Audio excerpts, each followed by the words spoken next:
New York City is making the monkeypox vaccine available to more people as the amount of cases continue to increase across the country. It used to be that only a person who had close contact with someone who was infected could get the shot.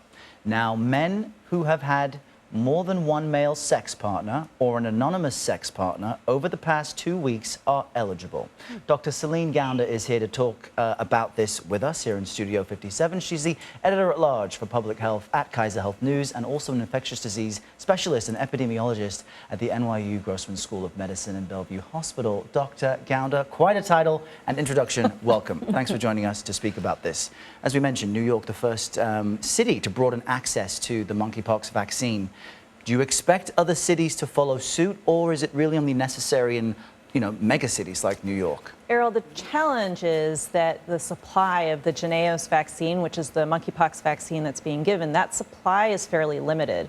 New York City only got 1,000 doses yesterday, and those went like that. Really? San Francisco, I hear, is going to get a few hundred doses. And I do know New York is still planning to have additional vaccinations later this weekend.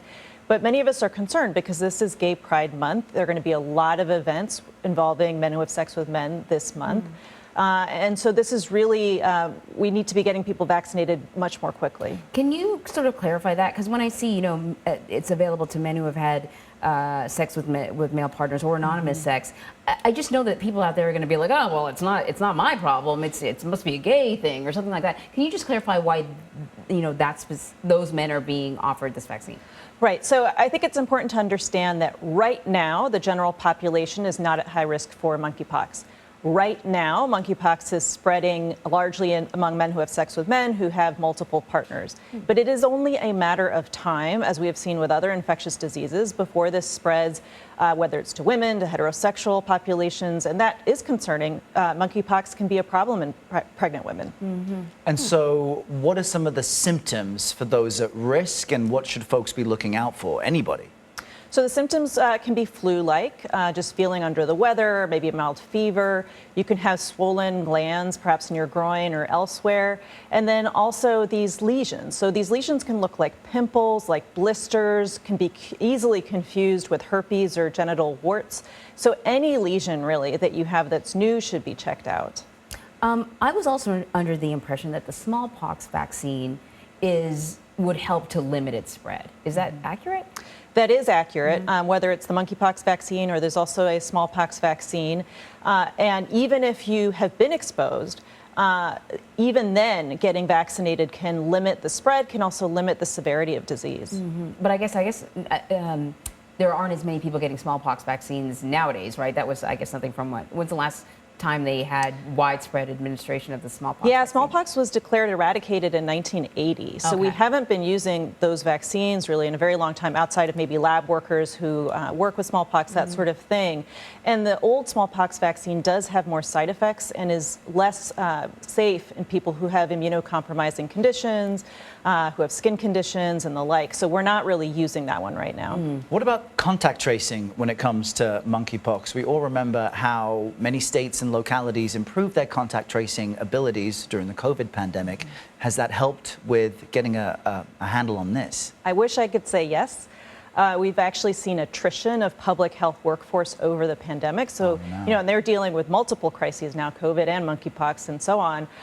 So that's been challenging. The other reason it's challenging to do contact tracing in this population is a lot of it may be with multiple partners, anonymous partners, through some of these apps like Grindr. So that makes it harder to track people down. The Biden administration announced it's going to allow commercial laboratories to do testing for monkeypox. How big of a difference will that make? I think this is a really important step. In fact, last weekend I got involved in trying to get somebody tested, and the barriers to getting testing right now, it's really crazy. And so anybody who is a male, who has sex with men, who has any concern about being infected with monkeypox should really be taken seriously. These commercial labs will make the testing much more widely available.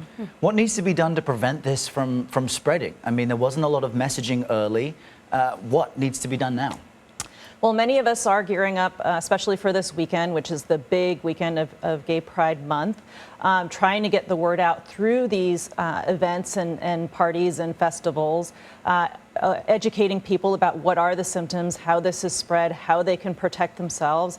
And there is a role for condoms. It's not going to be perfect, but it can reduce some of the spread.